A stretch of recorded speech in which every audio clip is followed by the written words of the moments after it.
Om Swastiastu, selamat siang semuanya. Kami dari kelompok 5 akan mempresentasikan mengenai pelatihan dan pengembangan pegawai. Sebelum memulai presentasi kami pada hari ini, izinkan kami memperkenalkan diri terlebih dahulu. Yang pertama ada saya sendiri, Nadila Jainul, dan ada Igedirian Wahyudi, serta Iwayan Andi. Baik, tanpa membuang waktu lebih banyak lagi, kami akan memulai presentasi pada hari ini. Yang pertama ada konsep pelatihan dan pengembangan. Pelatihan meliputi baik pelatihan training untuk meningkatkan keterampilan dalam melaksanakan pekerjaan. Tujuannya adalah untuk mengembangkan pegawai sekarang atau yang akan datang untuk pekerjaan organisasi yang akan datang atau untuk menyelesaikan masalah-masalah organisasi seperti komunikasi antar departemen yang buruk. Pelatihan yang lebih banyak pada persoalan job requirement atau skill, sedangkan pengembangan tidak hanya masalah skill atau tuntutan jabatan, tetapi juga motivasi. Next, mengapa pelatihan dan pengembangan diperlukan? Ada beberapa alasan mengapa pelatihan dan pengembangan diperlukan. Yang pertama, program orientasi belum cukup bagi penyelesaian tugas-tugas, meskipun program orientasi dilakukan secara lengkap. Orientasi saja tidak dapat membuat orang yang tidak bisa menjadi bisa.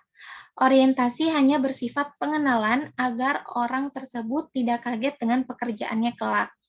Yang kedua, adanya perubahan-perubahan dalam teknik penyelesaian tugas, yaitu dengan cara penyelesaian tugas baru, ketidakmampuan kita akan meningkat sehingga orang perlu dilatih. Yang ketiga, adanya jabatan-jabatan baru yang memerlukan keterampilan-keterampilan. Yang keempat, keterampilan pegawai kurang memadai untuk menyelesaikan tugas. Yang kelima, penyegaran kembali. Seringkali orang yang sudah bosan menjadi tidak sadar bahwa apa yang dilakukannya tidak baik lagi. Latihan dan pengembangan dapat memperbaiki skill dan kebiasaan kerja yang buruk. Next, siklus pelatihan. Pelatihan adalah proses kompetensi untuk melakukan suatu pekerjaan secara efektif. Kompetensi dalam sebuah pelatihan mencangkup knowledge atau pengetahuan, skill atau keterampilan, dan attitude atau sikap, atau lebih dikenal dengan KSE, yaitu kebutuhan atau KSE. Pelatihan adalah sebuah investasi dari suatu organisasi untuk meningkatkan produktivitas, semangat pegawai, moral yang tinggi, keuntungan yang meningkat, dan reputasi organisasi yang baik. Sebuah pelatihan dapat digambarkan dalam sebuah siklus terbuka seperti yang ditunjukkan pada gambar PPT ini. Yang pertama ada identify training needs atau identifikasi kebutuhan. Dalam mengidentifikasi kebutuhan pelatihan, biasanya dibantu dengan metode TNA atau Training Need Assessment, atau analisis kebutuhan pelatihan. Analisa ini dilakukan dengan cara membandingkan kompetensi atau kemampuan standar yang harus dimiliki seseorang dengan kemampuan aktual atau sebenarnya yang dimiliki oleh orang tersebut. Jika terdapat gap atau kesenjangan kompetensi antara yang seharusnya dengan kenyataan, maka gap kompetensi tersebut dapat diselesaikan dengan training. Dengan bantuan TNA dapat diketahui dan gap kompetensinya. Dan dari sinilah ditentukan training apa yang perlu diberikan. Yang kedua ada design the training atau training design. Ini di tahap ini itu istilahnya breakdown, hasil dari identifikasi kebutuhan. Yang terpenting adalah menetapkan tujuan pembelajaran yang harus dicapai. Tujuan pembelajaran harus mengandung indikator yang menjadi tolak ukur apakah tujuan tersebut tercapai atau belum. Barulah setelah menetapkan tujuan pembelajaran yang harus dicapai, ditentukan pokok bahasan apa saja yang mendukung pencapaian tujuan tersebut. Disampaikan dengan metode apa, aktivitasnya bagaimana, apa saja peralatan yang diperlukan, bagaimana format training yang sesuai, berapa lama durasi per sesi, dan durasi keseluruhan. Yang ketiga ada deliver the training atau training delivery, penyampaian training. Program yang dirancang dalam desain training kemudian disampaikan kepada peserta sesuai dengan jadwal yang telah ditetapkan. Dalam hal ini perlu kerjasama dari sisi trainer maupun bagian penyelenggaraan training. Trainer bertugas melatih, mengisi gap kompetensi yang ada sesuai dengan program yang telah dirancang. Yang terakhir ada measure sukses atau pengukuran evaluasi. Pada tahapan ini, dilakukan evaluasi terhadap pencapaian tujuan pembelajaran. Evaluasi bukan saja dilakukan terhadap peserta training, tetapi terhadap proses training itu sendiri. Adapun beberapa evaluasi yang umum dilakukan. Yang pertama ada evaluasi reaksi peserta terhadap training yang diikuti. Yang kedua ada evaluasi hasil pembelajaran. Yang ketiga ada evaluasi perilaku. Dan yang keempat ada evaluasi dampak bisnis. Next, yaitu need assessment.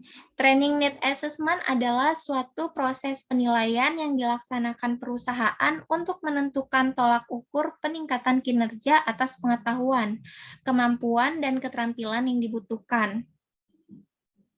Adapun 3 tahapan yang perlu dilakukan perusahaan ketika melaksanakan training need assessment, yaitu yang pertama, organizational assessment atau penilaian organisasi. Penilaian organisasi ini mengevaluasi kinerja organisasi secara keseluruhan. Sebuah penilaian atau analisis pada tipe ini menentukan skill, knowledge, dan ability seperti apa yang dibutuhkan organisasi, sehingga menentukan apa yang diperlukan dalam mengatasi masalah dan kelemahan yang ada pada organisasi, agar meningkatkan kompetensi yang dimiliki oleh organisasi tersebut. Yang kedua itu ada teks analisis atau analisis tugas. Analisis tugas mengidentifikasi pelatihan apa saja yang harus diberikan kepada karyawan terkait dengan pekerjaannya dan membantu memastikan bahwa pelatihan yang dikembangkan relevan dengan konten pekerjaan. Tujuan analisis ini adalah mengetahui tentang tugas yang harus dilakukan karyawan, menentukan standar kinerja untuk suatu pekerjaan, penentuan pengetahuan, kemampuan, dan perilaku yang diperlukan dalam suatu pekerjaan. Dan yang ketiga itu ada individual assessment atau penilaian individu. Penilaian individu ini menganalisis bagaimana seorang karyawan dapat melakukan pekerjaan yang baik dan menentukan kemampuan individu dalam menyelesaikan new and different work.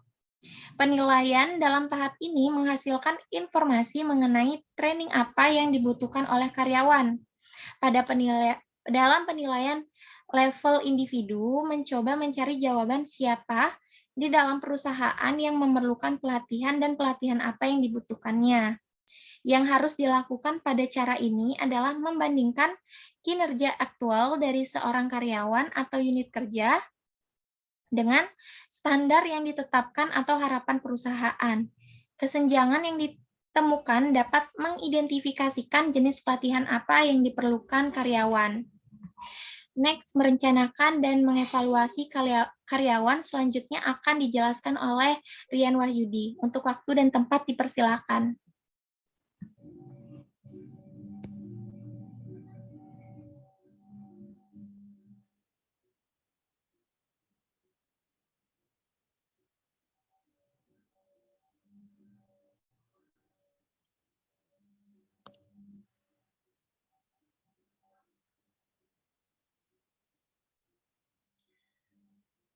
Baik, merencanakan dan mengevaluasi karyawan.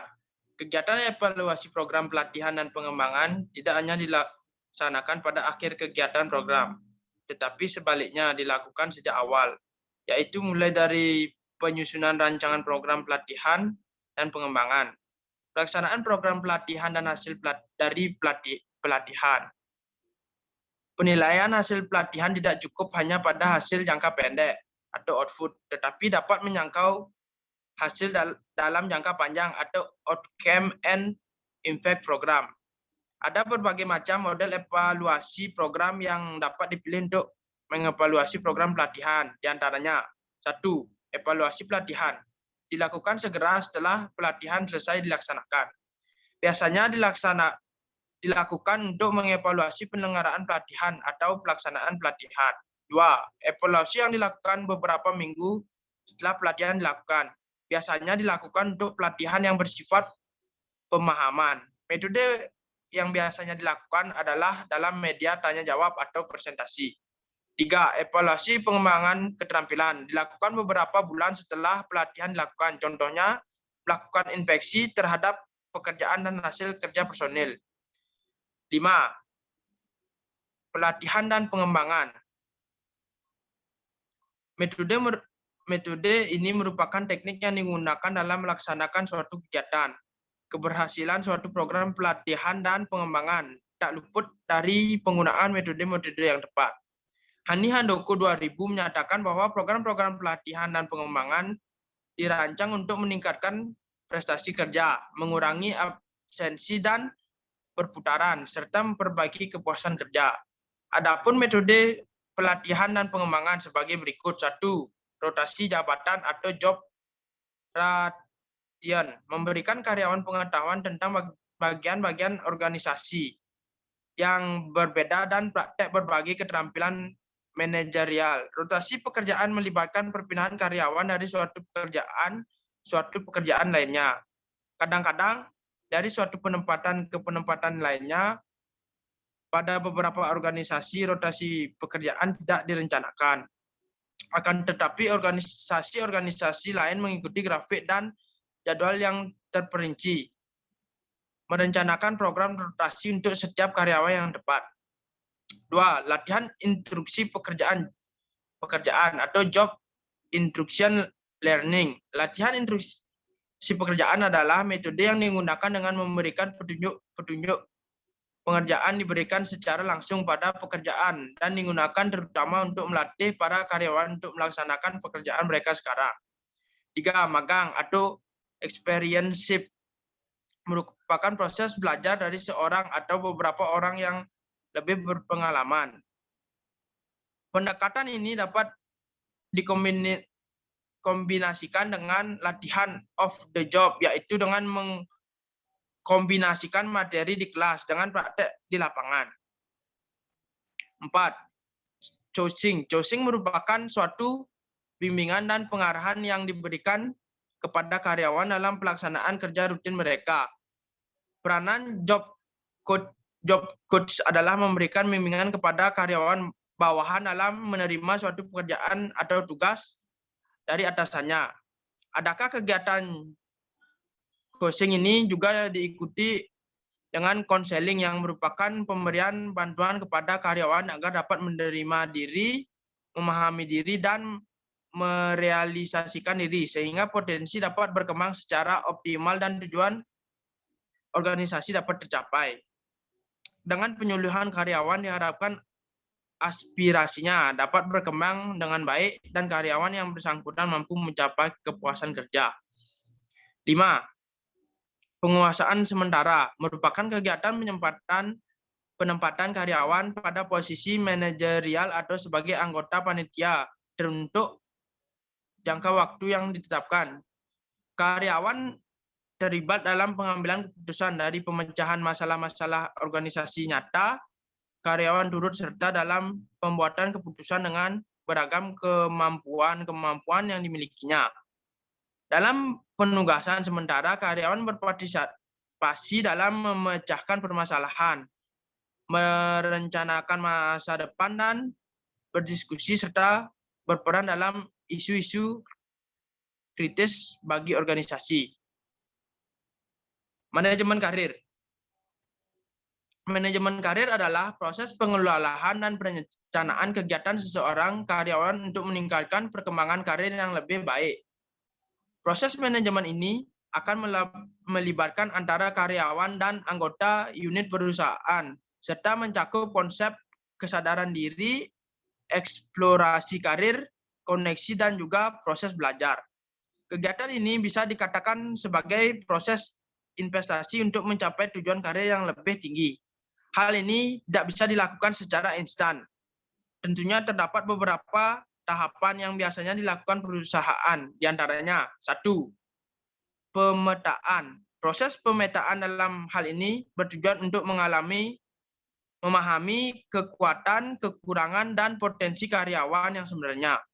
Namun sebelum Anda melakukan proses ini, karyawan juga harus memahami situasi dan juga mereka bekerja dalam suatu perusahaan. 2. Perencanaan atau planning. Perencanaan dimulai dengan menentukan tujuan perusahaan dan manfaat yang akan didapatkan. Proses ini memungkinkan karyawan untuk menerima asumsi, kritik, dan saran dari orang lain dan menentukan langkah selanjutnya. 3. Eksplorasi. Pada tahap eksplorasi, seorang karyawan menyampaikan dan mencoba sendiri ide yang sudah mereka rencanakan. Keberhasilan suatu ide dapat diraih dengan menerima kritik, saran dari orang lain. 4. Menunjukkan kompetensi. Setiap karyawan harus memastikan bahwa CV mereka menunjukkan kapabilitas dan kapasitas. Mereka juga harus bisa menentukan tujuan dan target dalam mencari kerja atau pergeseran karir dengan memperhatikan setiap kendala yang akan dihadapi. 5. Memandu karyawan baru. Pemahaman akan budaya, kultur, fokus, dan tujuan perusahaan sangatlah penting dari 100 hari pertama kerja. Dalam hal ini, senior dalam perusahaan bisa menjadi peran yang akan membimbing karyawan baru. 6. Reviewing. Proses ini akan berguna untuk memberikan saran kepada karyawan dan juga memandu dalam mengarahkan tujuan dari karyawan. Baik, selanjutnya akan dilanjutkan oleh teman saya, yaitu Iwayan Andi. Baik, di sini saya akan melanjutkan presentasi dari Rian. Isu pelatihan dan pengembangan. Tujuan dari dilakukannya program pelatihan dan pengembangan pegawai tidak lain untuk meningkatkan kinerja para pegawai. Tetapi ada kalanya hasil dari program tersebut tidak berjalan seperti yang diharapkan.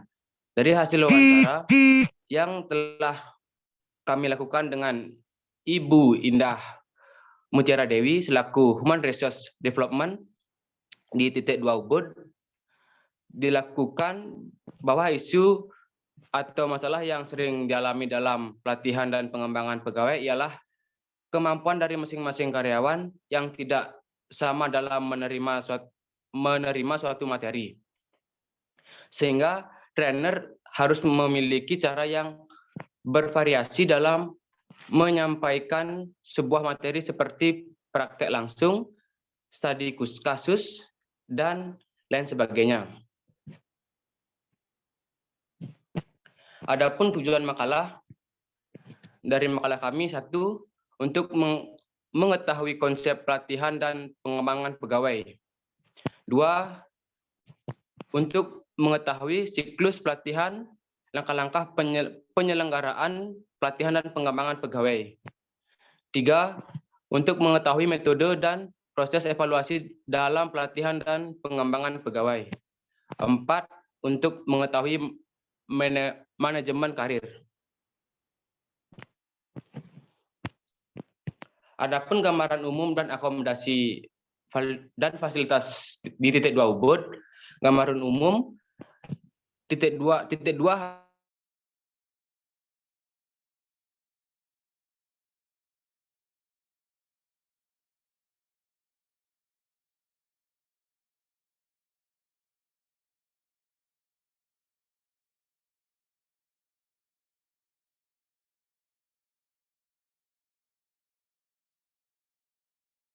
Bali, yaitu dalam bentuk ukiran. Gaya arsitektur titik 2 yang didominasi oleh material batu bata merah yang membentuk garis-garis siku yang tegas memperlihatkan gaya arsitek yang menyukai material lokal, serta konsep hotel yang lebih menunjukkan kepada kaum remaja ini menunjukkan suasana yang hidup dan terampil. akomodasi dan fasilitas di titik 2, Ubud mempunyai total kamar 18 dengan tipe deluxe room dan 2 pilihan tempat tidur yang yaitu king bed dan queen bed. Selain akomodasi fasilitas yang ada di titik 2 Ubud antara lain swimming pool, pool bar, dan 6 ruang serbaguna serta amphitheater terbuka untuk menampilkan beragam event yang kerap mereka selenggarakan seperti workshop, desain exhibition, serta invitation talk. Di lantai 3 hotel ini terdapat restoran modern Asian Kitchen yang dapat digunakan pelanggan untuk menyantap makanan khas Asia. Best practice. Dari hasil wawancara dengan Ibu Indah Mutiara Dewi selaku HRD di titik 2 Ubud, beliau mengatakan bahwa di titik 2 Ubud belum menerapkan sistem pelatihan berbasis e-learning. Biasanya metode yang digunakan dalam pelatihan dan pengembangan di titik 2 Ubud yaitu dengan melakukan training, pendidikan, perlombaan, rotasi, dan promosi. Tes berkala serta team building. Menurut pendapat Ibu Indah, need assessment penting dilakukan karena dengan need assessment beliau dapat mengetahui kemampuan dari masing-masing karyawan menentukan materi pelatihan yang tepat untuk karyawan sesuai dengan kebutuhannya dan kinerja dari karyawan, skill dan knowledge. Dalam mengevaluasi yang menjadi penilaian yaitu produktif, kualitas kerja, pengetahuan, dan pekerjaannya. Inisiatif dalam bekerja, pencapaian target bekerja yang diberikan, komunikasi dan teamwork dalam mengatur waktu. Pelatihan biasanya dilakukan sekitar jam 3 sore setelah shift pagi berakhir. Pelatihan di titik 2 Ubud diadakan 2 kali dalam 1 bulan dengan 1 materi. Yang mana materi tersebut sebelumnya akan di-share oleh HRD dalam bentuk soft copy. Dalam mengelola karir dan masing-masing memiliki standar tersebut di antaranya jenjang pendidikan, hasil penilaian kinerja, pekerja tidak memiliki riwayat yang buruk selama bekerja, prestasi kerja yang diperoleh tidak hanya dari internal pencapaian target kerja, namun juga dari eksternal seperti review tamu dan kemampuan pengembangan diri. Sekian dari presentasi saya, akan dilanjutkan oleh Nadila. Baik, jadi kesimpulan dari pelatihan dan pengembangan ini diperlukan untuk meningkatkan pengetahuan dan keterampilan para karyawan dalam suatu perusahaan. Dalam sebuah pelatihan dapat digambarkan dalam sebuah siklus yaitu identifikasi kebutuhan, desain training, penyampaian training, dan evaluasi. Suatu proses penilaian yang dilaksanakan perusahaan untuk menentukan tolak ukur peningkatan kinerja atas pengetahuan, kemampuan, dan keterampilan yang dibutuhkan, merupakan salah satu pengertian dari need assessment. Di titik 2 Ubud, need assessment ini memiliki tujuan untuk menciptakan lingkungan kerja yang kondusif, hubungan kerja dan jalannya operasional dengan efektif dan efisien, serta standar-standar kerja di titik 2 Ubud dapat tercapai dengan maksimal. Namun, ada kalanya dari hasil program pelatihan tersebut tidak berjalan seperti yang diharapkan. karena kemampuan dari masing-masing karyawan yang tidak sama dalam menerima suatu materi. Sehingga trainer pun harus memiliki cara atau metode yang bervariasi. Adapun metode yang dipakai di titik 2 Ubud yaitu training, perlombaan, rotasi dan promosi, tes berkala, dan team building. Pelatihan dan pengembangan sendiri juga dapat berpengaruh terhadap manajemen karir para karyawan. Di titik 2 Ubud mereka memiliki standar sendiri, diantaranya jenjang pendidikan, hasil penilaian kerja, pekerja yang tidak memiliki riwayat yang buruk selama bekerja, habis itu ada prestasi kerja yang diperoleh tidak hanya dari internal pencapaian target kerja, namun juga dari eksternal seperti review tamu dan kemampuan pengembangan diri. Adapun sarannya yaitu sebaiknya titik 2 Ubud menerapkan sistem pelatihan online seperti e-learning karena dilihat dari masa pandemi yang masih terjadi dan perkembangan teknologi sekarang yang semakin maju mungkin akan membuat pelatihan dan pengembangan tersebut lebih efisien. Tetapi tidak menutup kemungkinan juga metode pelatihan yang digunakan sekarang ini berjalan efektif dan efisien. Baik, jadi sekian presentasi dari kelompok kami. Mohon maaf apabila ada salah kata dan maksud yang kurang berkenan. Terima kasih dan Om Santi Santi Santi Om.